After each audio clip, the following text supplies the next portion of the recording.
ओम शांति। आज 6 जून 2026 के शनिवार के प्रातः मीठी मीठी मधुवन मुरली के बाप दादा के मधुर ईश्वरीय महावाक्य सुनते हैं। मीठे मीठे प्यारे प्यारे बाप दादा ने कहा, मीठे बच्चे, अमृत वेले का समय बहुत बहुत अच्छा है, इसलिए सवेरे सवेरे उठकर एकांत में बैठ बाबा से मीठी मीठी बातें करो। मीठे बच्चे, अमृत वेले का समय बहुत बहुत अच्छा है, इसलिए सवेरे सवेरे उठकर एकांत में बैठ बाबा से मीठी मीठी बातें करो। प्रश्न है, कौन सी नॉलेज निरंतर योगी बनने में बहुत मदद करती है? उत्तर है, ड्रामा की। जो कुछ बीता ड्रामा की भावी, जरा भी स्थिति हलचल में न आए, भल कैसी भी परिस्थिति हो, अर्थक्वेक आ जाए, धंधे में घाटा पड़ जाए, लेकिन जरा भी संशय पैदा ना हो, इसको कहते हैं महावीर। अगर ड्रामा की यथार्थ नॉलेज नहीं तो आंसू बहाते रहेंगे। अगर ड्रामा की यथार्थ नॉलेज नहीं तो आंसू बहाते रहेंगे। निरंतर योगी बनने में ड्रामा की नॉलेज बहुत मदद करती है। गीत चला, ओम नमः शिवाय। मैं आत्मा शिव को नमस्कार करती हूँ। ओम शांति। बच्चे अब अच्छी रीति समझते हैं, पतित दुनिया का अब अंत हो रहा है, पावन दुनिया की आदि हो रही है। यह सिर्फ तुम बच्चे ही जानते हो, और बच्चों को यह डायरेक्शन व श्रीमत मिलती है। कौन देते हैं? ऊंच से ऊंच भगवान समझाते रहते हैं कि पतित से पावन बनना है। यह नॉलेज तुम्हारे लिए है, और तो सब पतित हैं। यह पतित दुनिया विनाश जरूर होनी है। पतित कहा जाता है विकारी को। बाप समझाते हैं कि तुम जन्म जन्मांतर एक दो को दुख देते आए हो, इसलिए तुम आदि मध्य अंत दुख पाते हो। एक दो को पतित बनाते हो, पुकारते भी हैं कि हम पतित हैं, परंतु बुद्धि में पूरा बैठता नहीं है। कहते भी हैं पतित पावन आओ, परंतु फिर भी पतितपना छोड़ते नहीं हैं। अभी तुम समझते हो, सारी बात है पावन बनने की।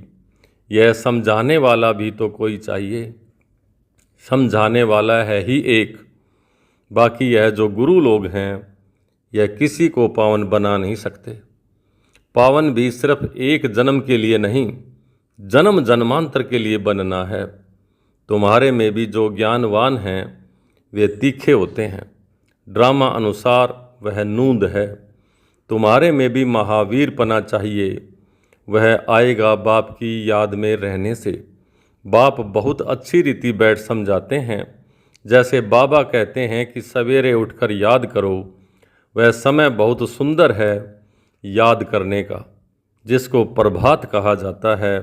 भक्ति मार्ग में भी कहते हैं, राम सिमर प्रभात मोरे मन। बाप भी कहते हैं सवेरे उठ बाप को याद करो तो बड़ा मज़ा आएगा। बाप की याद में बैठ यही ख्याल करना चाहिए कि कैसे किसी को समझाएं।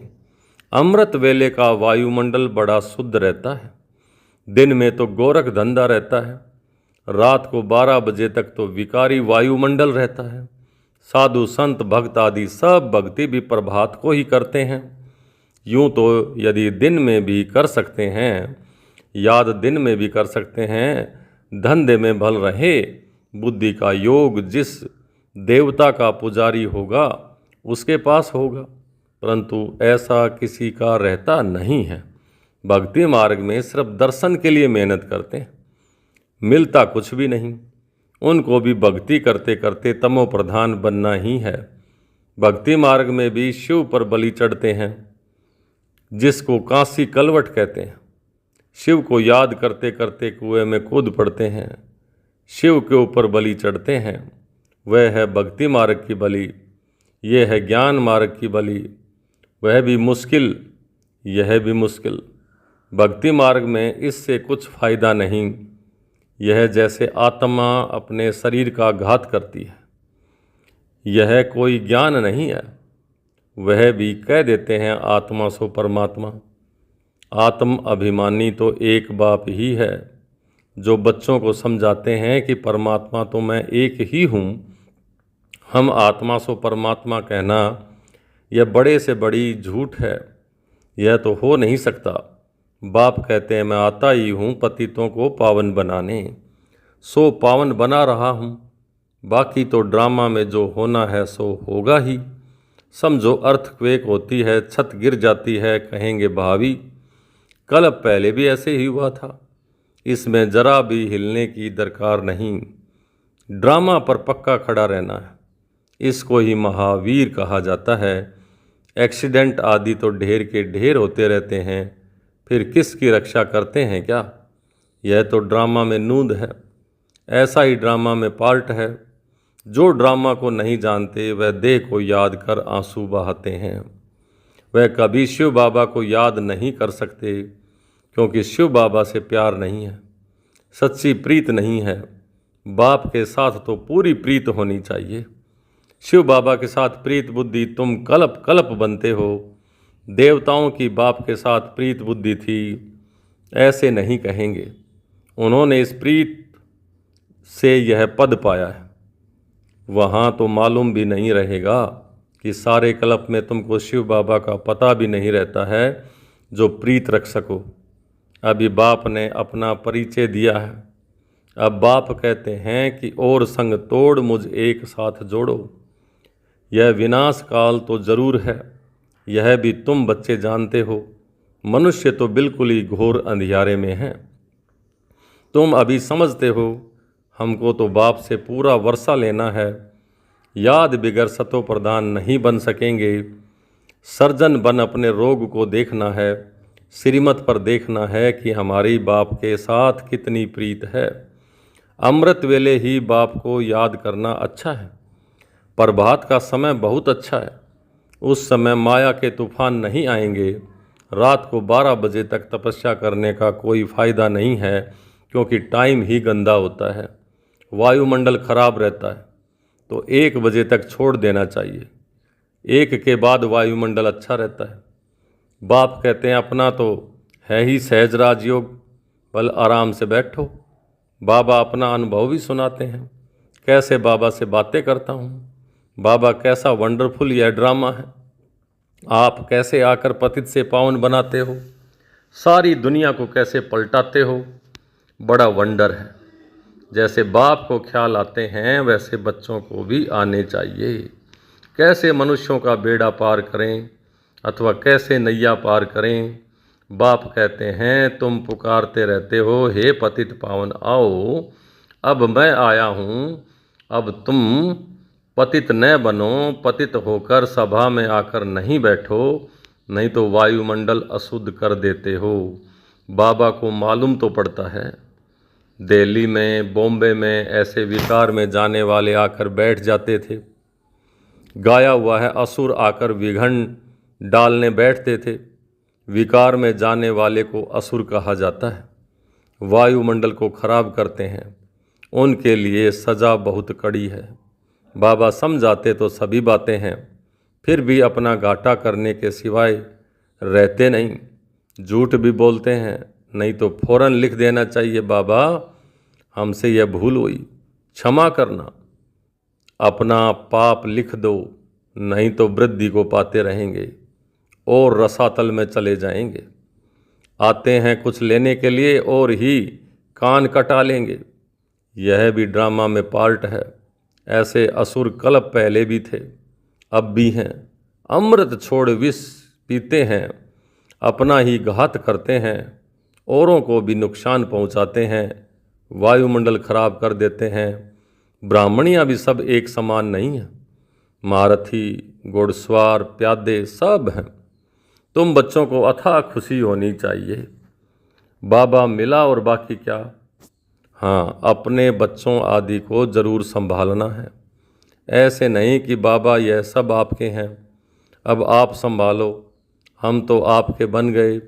बाप समझते हैं कि गृहस्थ व्यवहार में रहते कमल फूल समान पवित्र बनो, कोई भी पतित काम नहीं करो। बस पहली बात है काम की। द्रौपदी ने भी इस पर पुकारा कि हमको यह नग्न करते हैं। पुकारा भी तब था जब बाप सुनाने वाला आया था। बाप के आने के पहले कोई भी पुकारते नहीं है। किसको पुकारेंगे? बाबा आया है तभी तो पुकारते हैं। पतित से पावन बनकर फिर कहाँ जाएंगे? वापिस जाना है, वह तो यही समय है। सबका सद्गति दाता लिबरेटर एक ही है। यहाँ तो दुख है, साधु संत आदि कोई भी सुखी हो न सके। सबको कोई न कोई दुख रोग आदि होता ही है। कोई गुरु अंधा लुल्ला भी होता है। जरूर कोई ऐसा काम किया है, तब तो अंधा लुल्ला आदि बनते हैं। सतयुग में कोई अंधा लुल्ला आदि थोड़े ही होगा। मनुष्य थोड़े ही समझते हैं कि बाप ही आकर समझाते हैं। बाप ही ज्ञान का सागर पतित पावन है। बाकी तो सब है भक्ति। वह भक्ति मार्ग ही अलग है। वह है सीढ़ी उतरने का मार्ग। उतरने में जीवन बंध में आने से 84 जन्म लगते हैं और फिर 1 सेकंड लगता है जीवन मुक्त बनने में। अगर उनकी मत पर चल बाप को याद करें तो नंबरवार तो है ना। कहते हैं हमको फलानी टीचर मिले तो अच्छा है, तो ज़रूर खुद कमज़ोर हैं तब तो कहते हैं कि फलानी को 2-4 मास के लिए भेज दो। बाबा कहते हैं यह भी भूल है। तुम ब्राह्मणी को क्यों याद करते हो, जबकि बाप सहज बात बताते हैं। सिर्फ बाप को याद करो और सवदर्शन चक्कर फिराओ, औरों को भी समझाओ। बस इसमें ब्राह्मणी आकर क्या करेगी? यह तो सेकंड की बात है। तुम धन दे दोहरी में यह भूल जाते हो, फिर भी ब्राह्मणी यही कहेगी मन मना भवै। कई बुद्धू लोग समझते नहीं हैं, सिर्फ कहते हैं ब्राह्मणी अच्छी चाहिए। ज्ञान तो तुमको मिला है ना। बाप और वर्षे को याद करो। दे अभिमान को छोड़ो। यह हमारा सेंटर है, ये इनका सेंटर है। यह जिज्ञासु यहाँ क्यों जाते हैं? ये सब देह अभिमान है। सब शिव बाबा के सेंटर्स हैं, हमारा थोड़ा ही सेंटर है। तुमको यह क्यों होता है कि फलाना हमारे सेंटर पर क्यों नहीं आता? कहाँ भी जाए बाबा हमेशा कहते हैं कोई से भी मांगो नहीं। यह समझ सकते हैं कि बीज नहीं बोएंगे तो मिलेगा क्या। भक्ति मार्ग में भी दान पुण्य किया जाता है। तुम सब भक्ति मार्ग में ईश्वर अर्थ डायरेक्ट करते थे, फिर सन्यासियों को भी बहुत देते हैं। तुम भक्ति मार्ग में ईश्वर अर्थ इनडायरेक्ट करते थे, फिर सन्यासियों को भी बहुत देते हैं। नहीं तो दान गरीबों को दिया जाता है, ना कि साहूकारों को। इसमें अनाज का दान सबसे अच्छा होता है। सो भी बाप समझाते हैं दान करने से दूसरे जन्म में उसका फल मिल जाता है। ईश्वर ही सबको फल देते हैं। साधु संत आदि कोई रिटर्न नहीं दे सकते। देने वाला एक ही बाप है। किसके भी थ्रू देवें। बाप समझाते हैं कि तुम ईश्वर अर्थ देते थे तो भी दूसरे जन्म में तुमको एवजा दिलाते थे। अभी तो मैं डायरेक्ट आया हूँ। अभी तुमको 21 जन्म के लिए रिटर्न मिलेगा। फिर तो मौत सामने खड़ा है। भक्ति मार्ग में तुमको ऐसे नहीं कहते हैं कि मौत सामने खड़ा है इसलिए अपना सफल करो, नहीं। तो अब बाप समझाते हैं जिसको भी चाहिए वह रूहानी हॉस्पिटल खोल दो। कोई कहते हैं मकान बनाएं, उसमें यह हॉस्पिटल खोलें। बाप कहते हैं आज मकान बनाओ और कल मर जाओ तो यह सब खत्म हो जाएगा।